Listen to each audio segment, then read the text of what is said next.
Assalamualaikum warahmatullahi wabarakatuh. Perkenalkan Pak, nama saya Paras Rahadian Hidayah. Di sini saya akan menjelaskan mengenai tugas ujian akhir semester saya untuk mata kuliah digital marketing. Ini adalah lembar jawabannya untuk mata kuliah digital marketing, kelas MJ304 atas nama saya Paras Rahadian Hidayah dengan NIM saya dan dengan dosen Bapak Joko Suharyanto. Langsung saja masuk ke materi.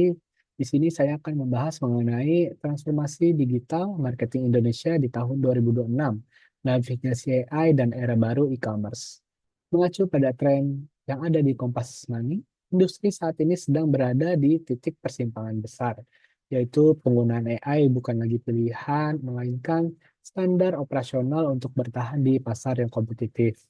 Sebelum lanjut lebih dalam pembuatan materi ini saya menyusunnya berdasarkan pada dua berita yang saya dapatkan dari kompas.com yang berjudul AI jadi host live shopping e-commerce, transformasi atau krisis pekerjaan, dan menakar arah layanan pelanggan berbasis AI pada 2026. Kedua berita tersebut dapat diakses pada link yang sudah saya cantumkan pada PowerPoint ini. Kondisi terkini ekonomi digital Indonesia itu bagaimana sih? Memasuki tahun 2026, e-commerce di Indonesia sudah tidak lagi hanya tempat jual beli. Ia berkembang menjadi sebuah ekosistem yang menggabungkan hiburan, interaksi, dan layanan berbasis data. Penggunaan AI dalam e-commerce itu sekarang sudah sangat lazim. Untuk apa sih AI dalam e-commerce? AI itu digunakan dalam proses digital marketingnya. Apa yang AI dapat lakukan dalam digital marketing? Pertama, AI itu dapat melakukan host live shopping, menjadi host live shopping. Yang kedua, AI dapat mempersonalisasikan iklan. Yang ketiga, AI dapat menjadi customer service. Dan yang keempat, AI dapat menggenerasi konten atau membuat konten. Nah, ini adalah fenomena yang paling baru atau tren paling baru di 2026, yaitu AI menjadi host live shopping.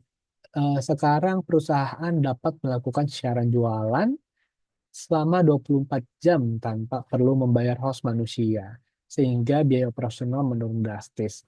Lalu selanjutnya, AI juga dapat menjadi customer service. Penggunaan AI dalam customer service ini mungkin sudah lebih lama dibandingkan AI menjadi host live shopping.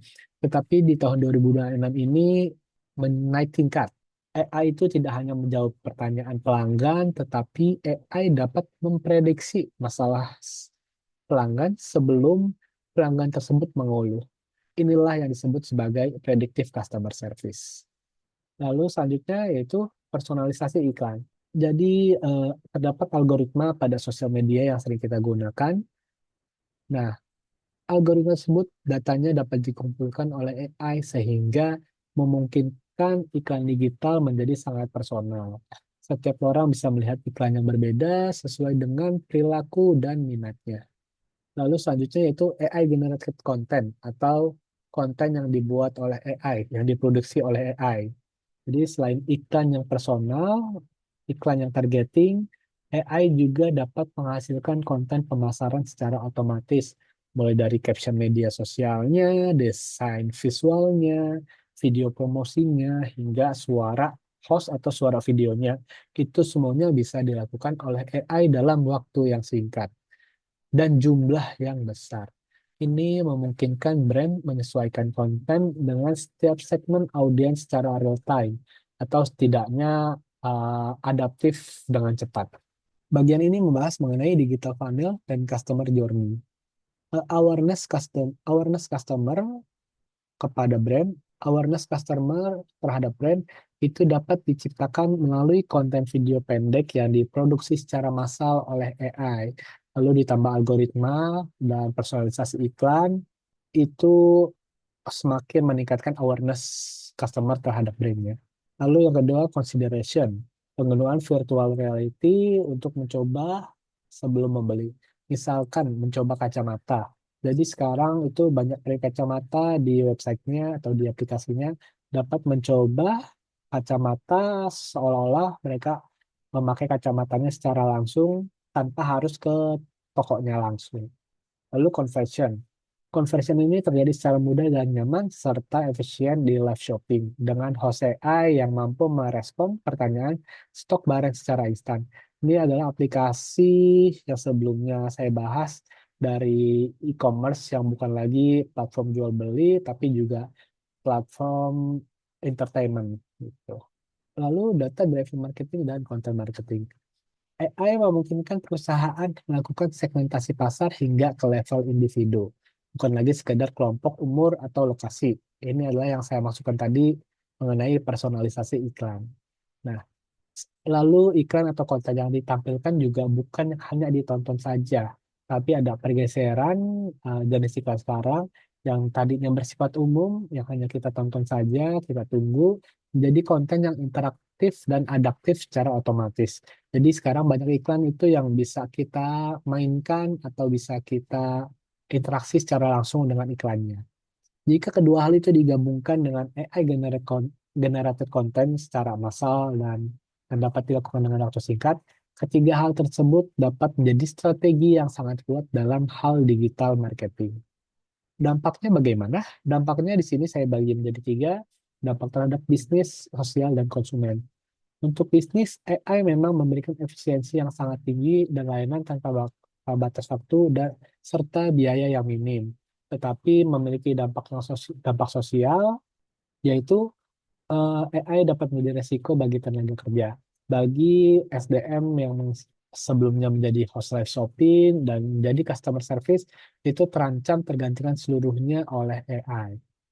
Tapi untuk konsumen sendiri dampaknya itu sangat menguntungkan. Konsumen jadi mendapatkan layanan yang cepat meskipun ada sedikit resiko interaksinya itu terasa kaku dan tidak manusiawi karena kita berinteraksi dengan AI. Nah, tantangan dan peluang untuk perusahaan. AI memang memberikan efisiensi yang sangat tinggi, tetapi masih terdapat kesenjangan digital di masyarakat Indonesia sehingga belum dapat memaksimalkan efek atau dampak AI atau manfaat AI di Indonesia. Nah, tetapi jika perusahaan dapat melewati hal tersebut, Indonesia dapat meminimalkan kesenjangan digital di masyarakatnya, potensi yang terbuka itu akan sangat besar. Brand atau UMKM dapat melakukan pemasaran tidak hanya secara lokal, tetapi internasional, sehingga dapat bersaing dengan brand global. Di sini ada dua rekomendasi strategis untuk perusahaan yang mungkin bisa dapat diterapkan, yaitu hybrid approach dan transparansi dan etika AI. Mengenai hybrid approach, perusahaan dapat menggabungkan AI dengan manusia, bisa pakai AI untuk kecepatan dan tugas repetitif yang sederhana, sedangkan gunakan manusia untuk membangun interaksi dan koneksi yang emosional, membangun bonding dengan customer, serta menangani komplain yang kompleks.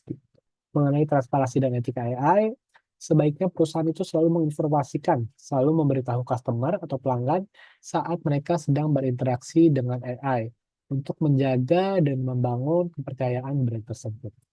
Mungkin sedikit tambahan kata-kata dari saya. Di tahun 2026 ini adalah era di mana efisiensi AI harus diseimbangkan dengan empati manusia. Digital marketing yang sukses di tahun 2026 ini dapat dibilang adalah yang mampu memanfaatkan kecanggihan mesin atau kecanggihan AI teknologi tanpa kehilangan sentuhan manusiawinya. Sekian saja presentasi dari saya, kurang lebihnya mohon maaf. Wassalamualaikum warahmatullahi wabarakatuh.